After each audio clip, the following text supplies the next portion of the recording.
Христианские притчи. Наследие святых отцов.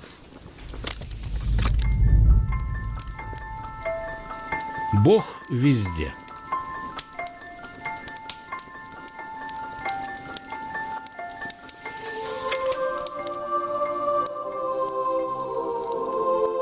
Однажды Авва Виссарион шел со своим учеником по морскому берегу.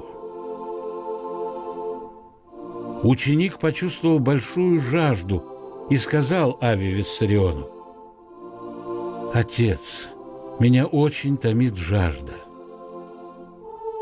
Старец, помолившись, сказал ему: «Напейся из моря». Морская вода сделалась пресную, и тот ею утолил свою жажду. Но, напившись, он налил воды в сосуд из предосторожности, чтобы иметь при себе воду, если снова начнет чувствовать жажду. Старец, увидев это, спросил: «Для чего ты сделал это?» Тот ответил: «Прости меня. Я сделал это из опасения, что мне опять захочется пить».